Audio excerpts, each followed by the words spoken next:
ধূমপান নিরুৎসাহিত করতে বাজেটে সব ধরনের সিগারেটের দাম বাড়িয়েছে সরকার। ফলে অনেকে বেশি দামি সিগারেট ছেড়ে কম দামি সিগারেটের দিকে ঝুঁকছেন। ফলে প্রকৃতপক্ষে বিভিন্ন কোম্পানি লাভবান হচ্ছে। কেউ কেউ খরচ কমাতে ই সিগারেট পান করছেন, তাই ধূমপানের সংখ্যা কমছে না। হিউস্টনে রকিং টেস্টি, সীমানা ছাড়াও নিজেকে হারাও। 2026-27 অর্থবছরের বাজেটে সব ধরনের সিগারেটের উপর কর বাড়ানোর প্রস্তাব করেছেন অর্থমন্ত্রী আমির খসরু মাহমুদ চৌধুরী। ফলে 4 স্তরে 10 টাকার প্রতি প্যাকেটের মূল্য 2 থেকে 20 টাকা পর্যন্ত বাড়বে। এরই মধ্যে প্রিমিয়াম ও উচ্চ স্তরের 3 ধরনের সিগারেটের দাম বাড়িয়েছে কোম্পানিগুলো। মধ্যম ও নিম্ন স্তরের সিগারেট বিক্রি হচ্ছে আগের দামে। দাম বাড়ছে স্টার, ক্যানেল, বেনসন, গুল্লিপ। বিক্রি যে রেট দিছে, যেমন বেনসন 23 টাকা, গুল্লিপ করছে 18 টাকা। অনেক সময় অনেক কাস্টমার আপনার মনে করেন যে বেনসন না খায়া লাকি বা স্টার, ক্যামেল এগুলা খাইতেছে।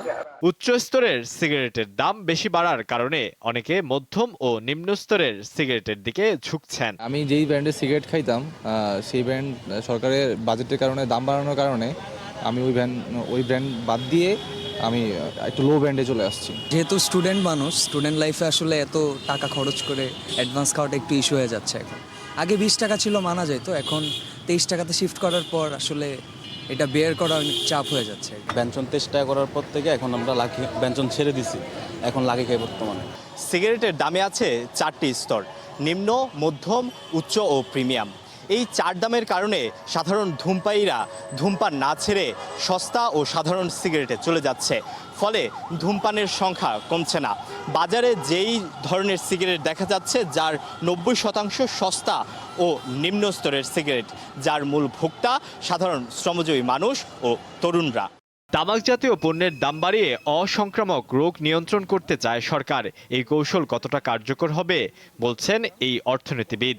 দাম বা করের নীতিটা এমনভাবে গ্রহণ করতে হবে যাতে করে যারা কোম্পানি ওনার, যারা আসলে এফডিআই করছেন বাংলাদেশে সিগারেট কোম্পানিগুলোতে, তারা যাতে বাংলাদেশে আসলে খুব কমফোর্ট জোন খুঁজে না পায়, তারা যাতে আস্তে আস্তে এই ব্যবসাটা বন্ধ করে দেয় বা অন্য দেশে চলে যায়।